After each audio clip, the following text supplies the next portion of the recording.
Several years ago, when I had just started this channel, I did a video on the vampire genre for Halloween. And I said that at the time I wasn't familiar enough with Gothic fiction as a whole to do a video explaining or breaking down the entire genre. So I chose to focus only on vampires, their origins in folklore, and how they evolved over time. But what I said at the time was that I wanted to read more in the Gothic genre and learn more about it so that someday I could make a video about Gothic fiction. Today is that day. So, what exactly is Gothic fiction? When you hear the word Gothic, you might think of the goth subculture, and that's totally fair, but the word has a longer history than that we're going to talk about. In fact, it goes all the way back to the Ostrogoths and the Visigoths. So, what exactly do the guys who sacked Rome have to do with any of this?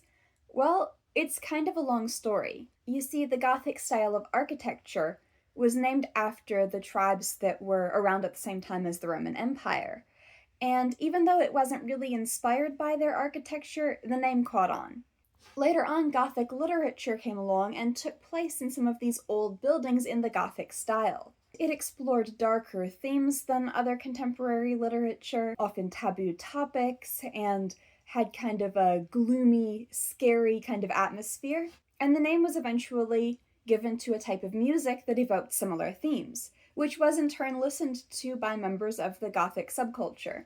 So the genre of literature is kind of an intermediary step in that long, complicated semantic shift. It's a genre of fiction. It's somewhat similar to horror, although it has some differences from typical modern day horror. It's kind of a predecessor of it, but it's also a modern subgenre. Gothic fiction tends to be dark and unsettling and to explore unpleasant themes, but to be a little bit more subtle and psychological than some types of, for example, horror movies nowadays. My favorite example of this is in Dracula, because to me at least, the scariest thing about Dracula is not that there's a vampire. The scariest thing is that Mina is slowly undergoing this forced transformation against her will into something that's not human and not really alive anymore. It's a very deep, unsettling, psychological fear that it's playing into of kind of losing control of yourself. Gothic fiction often involves elements of the supernatural like ghosts, vampires, the painting in the picture of Dorian Gray, the serum in The Strange Case of Dr. Jekyll and Mr. Hyde. However, there are some Gothic novels also that don't have anything supernatural or out of the ordinary, but just still have that dark, haunting kind of vibe to them. Like Jane Eyre is a typical example of a non supernatural Gothic novel. One thing that's pretty definitive of the genre, though, is that there's a connection between the past and the present, and often kind of like the past haunting the present or bleeding through into it in an unsettling kind of way. So think of like old houses that might be haunted, any kind of the undead, ghosts, vampires, and so on and so forth. Things that make it just seem like whatever happened in the past, even if it was your parents' generation or even further back, it's now haunting the present. The genre is typically said to have begun in the 18th century. However, these themes, of course, existed in literature before that happened. Shakespeare's tragedies are often really good examples of literature that predates Gothic fiction as a genre, but has a lot of the same themes and ideas. For example, Macbeth and Hamlet both have supernatural aspects and both have dark and unsettling themes, and particularly in the case of Hamlet, the story behind his father's death is what's making everything spin out of control in the present. However, as a well defined literary genre, it emerged in the mid to late 18th century.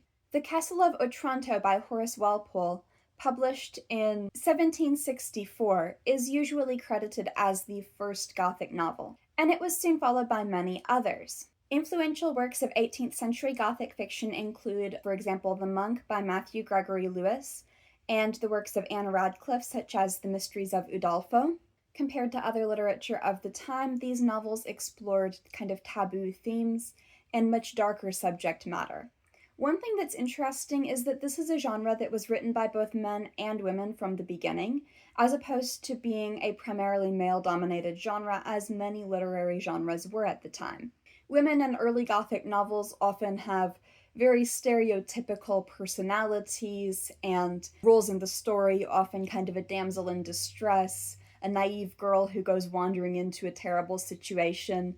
But they are present very frequently in Gothic novels, and they were very frequently written by women, such as, for example, Anne Radcliffe, who I mentioned before. As Gothic fiction began to take shape as a genre, early parodies began to emerge, the most famous of which is probably Northanger Abbey by Jane Austen. I've read Northanger Abbey and I really liked it. It was very clever, I think, the way that Catherine is a fan of Gothic novels and so has this idea that she is in fact the heroine of one. But she's completely in the wrong genre because she is in fact the heroine of a Jane Austen novel, which goes completely differently. So, where she thinks she sees dark secrets lurking around every corner, they're not really there. Although, her love interest's father does turn out to be a pretty horrible person, so the idea of unpleasantness passed down through the generations does kind of make its way in there. Just not in the same sort of like, oh, it's so strange and mysterious kind of way. No, he's just a jerk. The genre continued to develop throughout the 19th century, and some of the most well known works of Gothic fiction were written then. For example, Frankenstein, Dracula, and The Strange Case of Dr. Jekyll and Mr. Hyde, as well as many works by Lord Byron and the Bronte sisters. In addition to, as I mentioned, being sort of the predecessor of the modern horror genre, Gothic fiction still exists as its own genre today. Rebecca by Daphne du Maurier, Mexican Gothic by Silvia Moreno Garcia, and the works of Shirley Jackson, such as We Have Always Lived at the Castle, are good examples of 20th to 21st century Gothic fiction. In the modern day, Gothic novels don't necessarily take place as far back in the past as they used to, or in the same settings that they used to usually take place in. For example, it's not all old Gothic-style castles and haunted houses.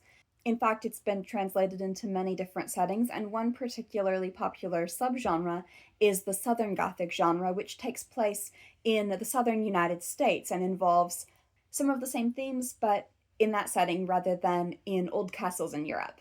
I didn't really know a whole lot about the Gothic genre as a whole when I made that video several years ago talking about vampire books, but in the meantime, since then, I have learned a lot about it, and I'm so glad that I have because I actually really like it as a genre. I think it kind of makes sense that I would because I like fantasy and I like historical fiction, and this is an interesting kind of melding of works that deal with, like, looking at the past and the past kind of influencing the present, as well as the supernatural aspects. It kind of has that darker feel to it. It's not necessarily going to be like a fun fantasy adventure. In fact, it definitely won't be. But I think it's a really fascinating genre. Anyway, I hope that you enjoyed this.